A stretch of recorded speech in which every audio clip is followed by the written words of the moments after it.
welcome back to my channel. My name is Rhoda. If you're new here, I've been waiting for you. Please click on the subscribe button to subscribe to my channel and turn on the notification bell to get notified whenever there's a new video up on my channel. Thank you. I film about lifestyle, social issues and adventures, and in today's episode I'm going to be talking about 5 things that being a Nigerian in Canada has taken away from me. Without wasting much of your time, guys, let's dive straight into the video. First thing, I assume that you guys already know this, is family and friends. And don't get me wrong, it wasn't like I was living with my parents at the time I left Nigeria, but you know, the proximity of I can always pop in and pop out, you know, whenever I wanted. I could always see my siblings whenever I wanted, and things like that was a good thing. Now it means that I have to travel outside of Canada, and that entails planning, a lot of expenses and all of those stuff. So yes, also seeing my friends.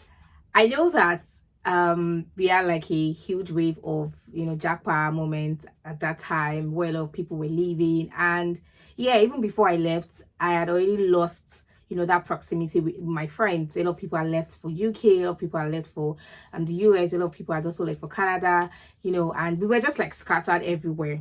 But before then, you know, that proximity also of just calling to say, oh, it's been a long time we linked up. How about we go on a date, you know, movie date or brunch or something? You know, that togetherness was there, even if we didn't always see ourselves every day or, you know, every week. But now I don't even have access to all of those things, proximity to family and to friends. Next one would be access to authentic Nigerian meals and ingredients. I know you can argue and say that, oh, but there are Nigerian restaurants, there are Nigerian stores here in Canada, so I don't think, you know, you should be missing all of those African authentic meals. And while the answer to that is yes, I would say that the authentic word there is deliberately there. I could have just said, oh, Nigerian meals, and yes, that argument would be valid. But authentic Nigerian meals, guys, I've been to 3 different Nigerian restaurants to eat the famous abula, and guys, everything is called zero. This year I visited one, and that was like last of it. It zeroed my mind that I'm never going to a restaurant to go and eat abula. You know, I'll just go and eat the regular. You enter and tell them, do you guys have the like original abula like it is back in Nigeria? They say, oh yes, we have it, yes, you know, because they will not tell you no, obviously, but when you eat it, it's bland. You are regretting why you are even here in the first instance, and just money wasted, really. So the authentic Nigerian meals, guys, me personally, I'm not had it. Their ingredients, I mean, there are African stores where you can buy things, but you know, most times these things are like substitutes.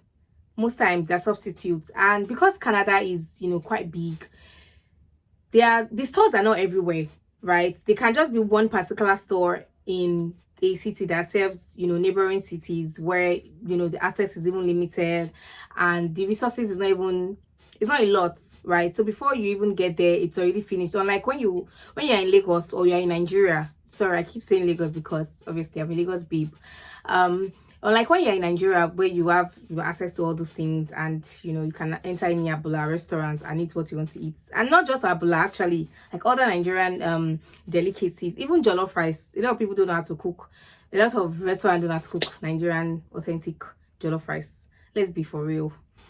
So access to the authentic Nigerian meals, I don't have it. It has been taken away from me. And the third thing, this one, I'm trying to, you know, make use of the right word, but I'm going to try. And the point is certain comforts.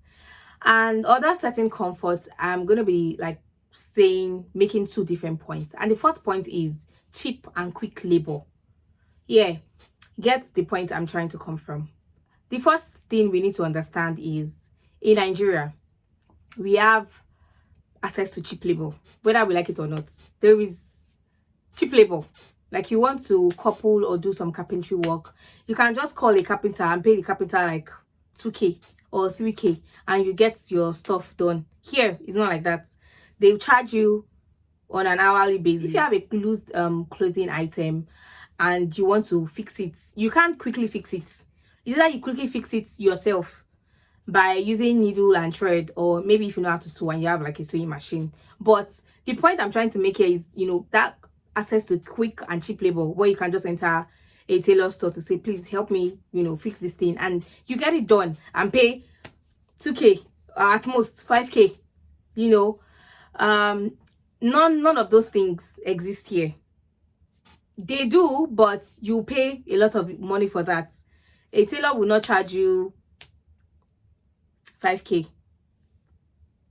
That's even if they would even do amendment for you. And for carpentry and all those little things, I've talked about knowing how to do things yourself. So I've learned all those things. Also, because here, a lot of their furniture are coupled, they are in parts. You can put them together yourself. You don't need to call, a professional to help you. But if you need to do a repair and you need to call a professional, you are going to pay a lot.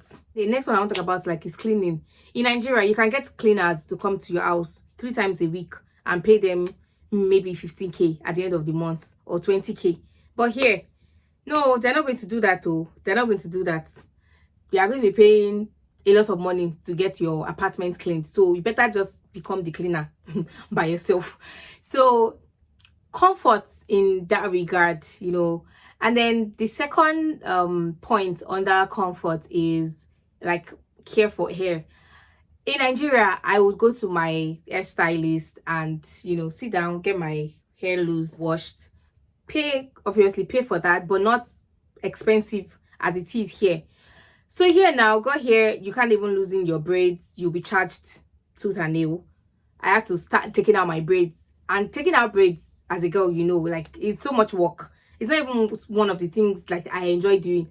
Ironing and taking out braids, they're in the same category. I don't like taking out my hair. I just like to go to the salon and let that be their business, because first of all, I don't even have time, but here you have to have time, except you don't want to do it. So you have to take it out by yourself. You have to wash your hair yourself. If you say you want to go to the salon, you'll be paying a good sum of money for that. So cheap labor, easy and quick services, you don't really have them here. Fourth one is social life. It's not even funny, because the weather restrictions, I'm speaking for myself, because weather restriction is a thing for me. In winter, I would rather be home all weekends than be going out, because what's going on? Like, the weather is too cold for me to be excited to go out. Social life here is mostly activated during summer. Obviously, there are places that you can go to in winter, for indoor activities, but then the weather is still cold. After all the excitement inside, you still come out and you just be like, back to this weather. So I'd rather just stay in my house. Because layering up for all those things, no, I don't want it. So weather restrictions affect social life, and that has also affected me. Last one, you guys can say, Rhoda, you are being toxic. I don't care. The Lagos chaos. Being in Canada has taken away the Lagos chaos. Those unscripted fights you see in traffic. That's anyhowness. I miss it. Thank you for watching. In the next episode, I'm going to be talking about, of course, the good things that being in Canada has afforded me or has given me. So you guys watch out. Thank you for watching. I'll see you next time. Bye.